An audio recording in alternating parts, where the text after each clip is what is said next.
He's the highest-ranking Republican in Sacramento, but his long tenure in the statehouse is coming to an end this year.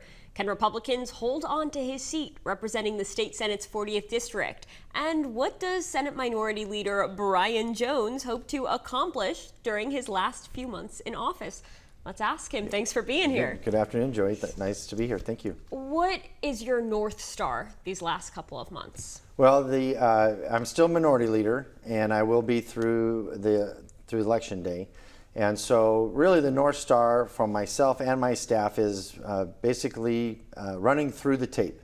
A lot of times as a termed out legislator, you get some slack time at the end of your service. But as Minority Leader, I've still have some responsibilities, and those responsibilities include fundraising for the caucus. As you mentioned in the intro, protecting my seat and make sure another Republican gets elected to my seat. And then we have other seats around the state that we're protecting and hopefully, trying to build the caucus some more and pick up some more seats on the Republican side. So I have a lot to do between now and November 30th. In this home stretch, if you can push one piece of legislation past the finish line, what would it be? Well, there's actually three. I'll give you three. So probably, the most important one right now is the elderly parole reform. You've been working on that for a while. Yes, we have been. And fortunately, it's a bipartisan issue now.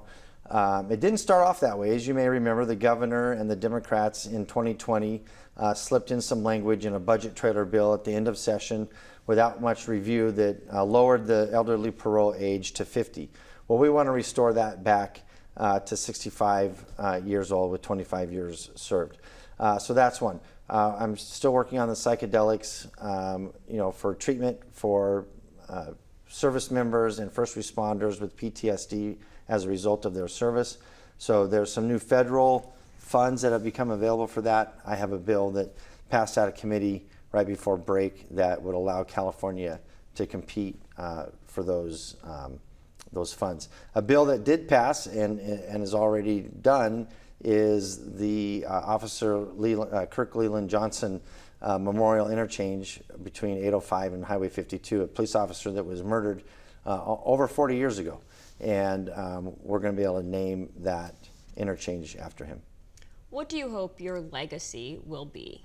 I think, when I took over in 2022 as Minority Leader, Republicans were at their lowest point ever in the state of California. Now, fortunately, back in the 1930s, Democrats got all the way down to 3 seats. And I knew we weren't going to do that, but we were at 8, which is the lowest that we've ever been. We were able to pick up 2 seats in 2024, one by a Democrat switching parties and becoming a Republican, and another, we beat a Democrat incumbent for the first time since 1980. And so I want to build on that this year, hopefully pick up 1 or 2 more seats, and a stretch goal is to pick up 3 more, just to build. And it's not about Republicans taking over or me taking over, because I'm termed out, so I'm not even going to be there. It's just creating balance in Sacramento. And I think if you ask most Democrat voters, are they completely satisfied with Sacramento? I think most of them would say no.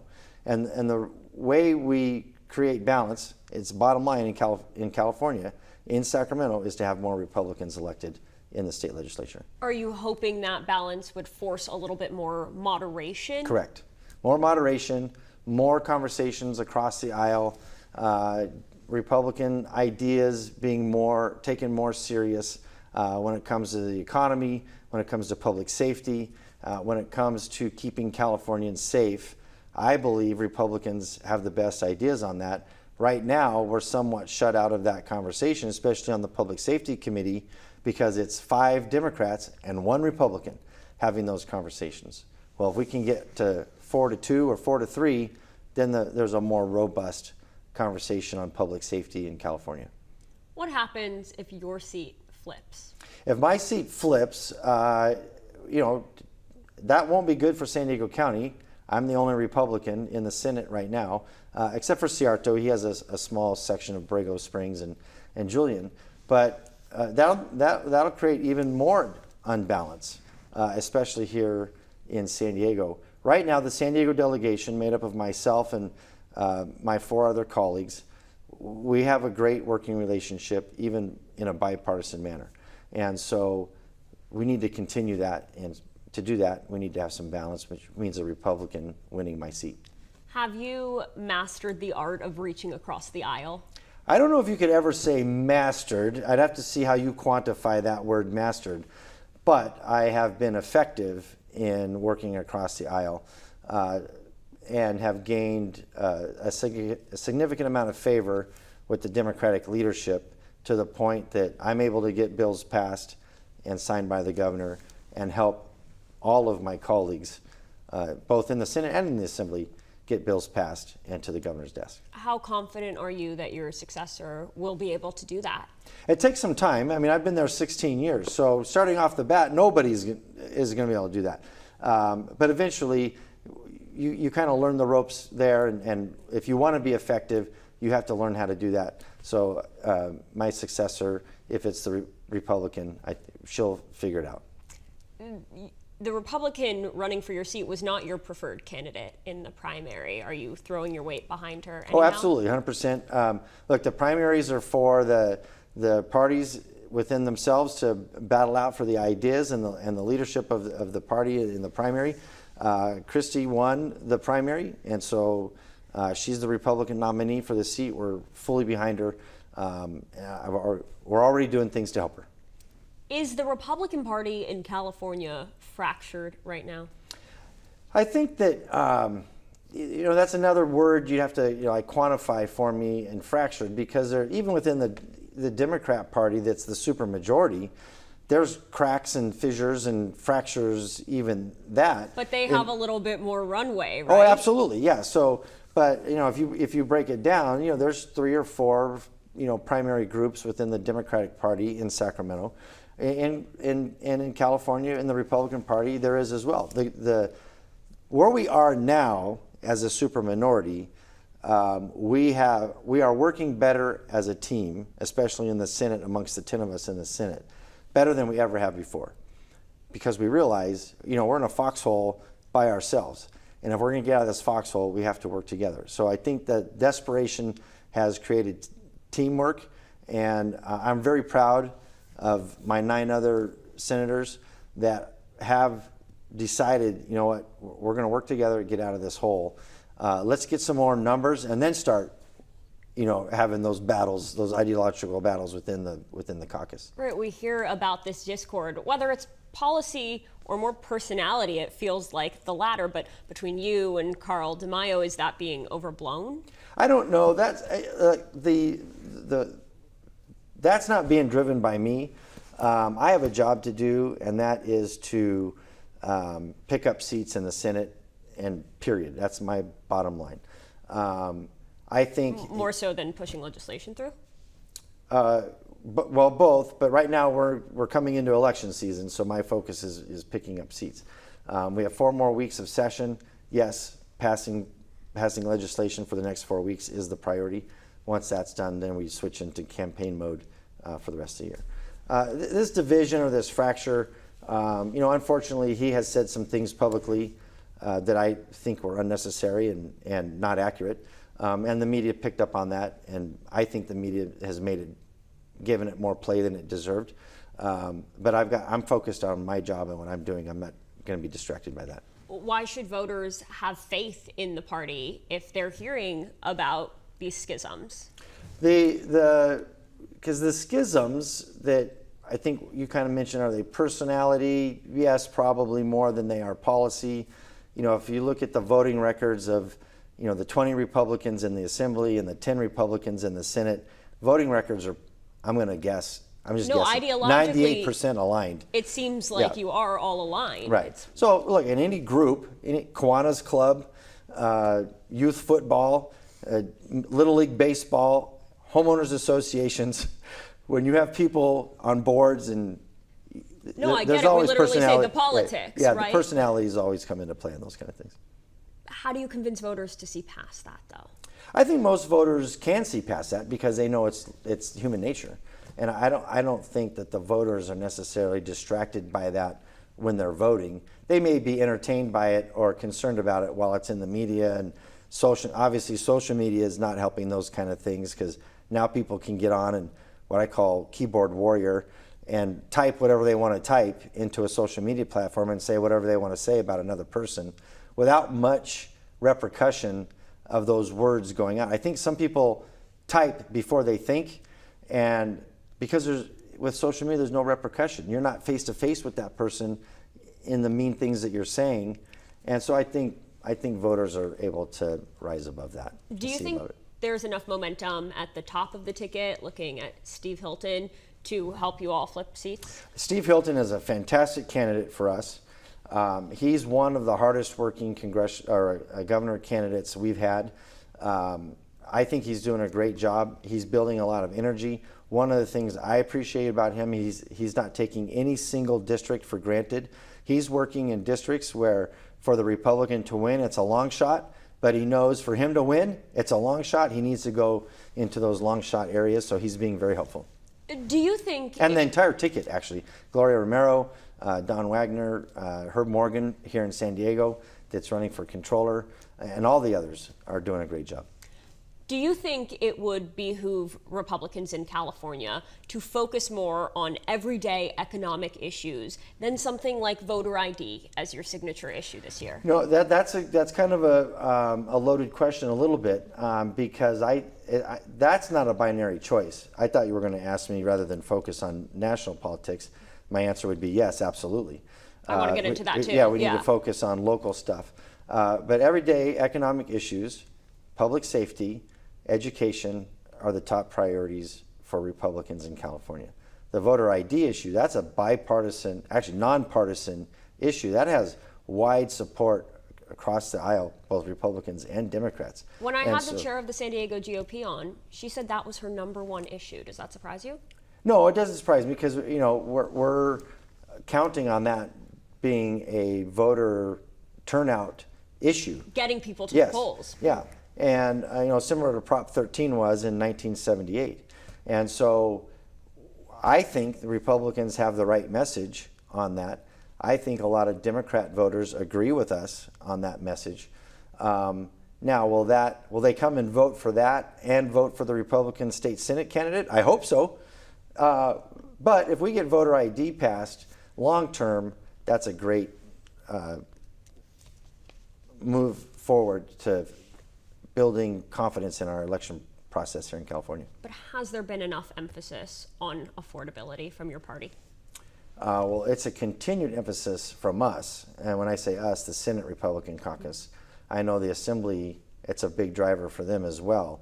In the areas, the fortunate thing for us this year in California electorally is the competitive congressional seats, the competitive Senate seats, and the competitive Assembly seats are all nested together. They overlap. They all overlap. Do you take pity on the voters in your district at all? Like, they're going to be inundated with mailers. But that's a heavy burden for them, right? Yeah, it is. But that's the electoral process. And I have other opinions regarding all the mailers and the communications. We've changed, since I've become leader, we've changed a lot of the way that's done. So voters are going to get less mailers and more direct, social media contact and more interesting broadcast media communication. Interesting. Yeah. Are you worried about your seat at all? Well, I'm always worried. I mean, it's the most evenly split district in the state. A lot of people don't. Because I'm a Republican and because I'm the leader and because I won it by 7 points in 2022. And you've held the seat for I've so held the long. Seat. They just it is a Republican seat in my opinion, and lots of people think that too. But that's not a foregone conclusion. It's not a foregone conclusion. I won it by 7 points in 2022, but Kamala Harris in 2024 won it by 4 points. So it does flip back and forth. Now, fortunately, the flip to Republican happens in the governor's race. So Brian Dowley also won the seat in 2022. Lonnie Chin, who was running for controller, won it. I think every statewide seat won it in 22. And then in 24, it's the other way around. So in gubernatorial elections, what this is, it has a stronger Republican leaning. In presidential elections, it has a stronger Democratic leaning. So are you worried about it? I'm concerned. So what are you going to do about that? Well, we're all in to make sure that the Republicans hold it. Let's talk about this year's budget. And Christie's working hard to keep the seat, and she understands the dynamic and how important this seat is. Does she appeal enough to independents? Is she going to be able to win over I think any she's going to be able to, centrist Democrats? Yeah, I think she's going to be able to do that. Yeah. She's been elected before, so. Let's talk about this year's contentious budget process for a minute. How comfortable are you with how things played out, and are there any services that you think should have been cut? The voters in California need to understand one thing about the budget in California. It's a disaster. And the way that the budget is negotiated and approved, eventually approved, is one of the most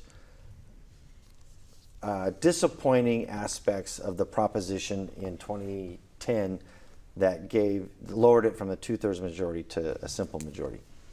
Because now what happens is, even in budget subcommittees, when the particular individual issues are being debated and decided upon, and Republicans could vote for something or vote against something in the subcommittee, the Democrats could be totally unanimous in supporting it. That final vote may or may not actually make it into the final budget. Now, if it did, then the process would be great.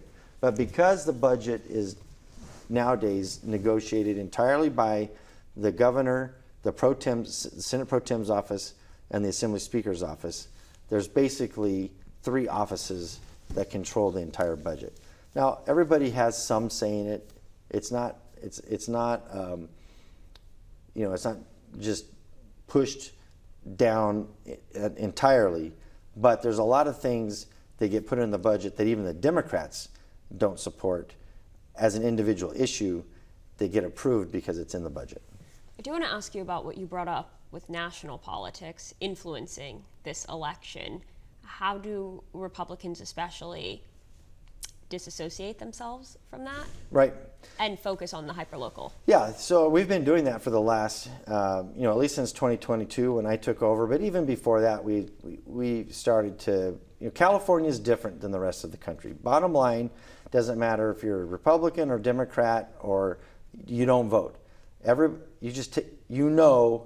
California is a different political animal than the rest of the country.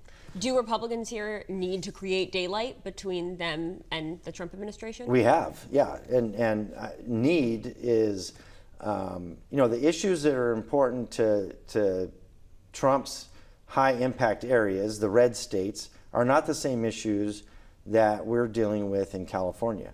So, oil prices, obviously that's across the board. But fortunately, Newsom and the Democrats have done a great job of differentiating California from the national politics, just on the cost of living, the crime rate, and education. Being a disaster here in California, as Republicans, we're able to take advantage of that and differentiate ourselves from the national narrative as well. Before I let you go, even leading the super minority, why has this job been worthwhile? Well, that's a good question. Thank you. I don't know that I've contemplated that question very much. Look, it's an honor to serve. I've always had, even from when I started out in the Santee City Council in 2002, my attitude has always been community service, others before myself. And I heard something a couple weeks ago that kind of resonated. There's 2 types of politicians: those that want to be something, and those that want to do something. And I've always tried to be the do something type of politician. And so I'm very proud of my caucus over the last 4 years that we've been able to grow. Our fundraising this year is the best it's ever been. There's a lot of excitement, I think, amongst Californians about, maybe we should give some of these Republicans a chance and see what have we got to lose. I mean, California is so messed up now.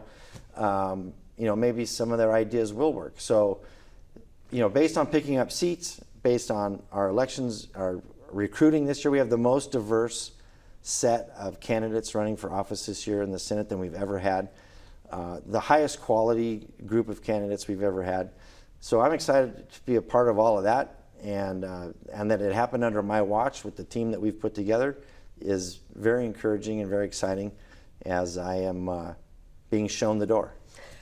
Well, thank you for always answering the call. Thank you. When I called to say what's going on in You that bet. caucus. Thank you. So I appreciate it. Yeah, well, and we'll keep it up. We got 4 more weeks to go. Like I said before we came on, I encourage you to come up for the last week of session and, set yourself up in the gallery and just watch the floor debate for a week. And I think you'll be somewhat entertained, a lot irritated, and you'll have a lot to report back to San Diegans on what really happens in Sacramento. Well, there's nothing I'd love more. Right. So Great. thank you. Thank Thank you you for being here. You bet.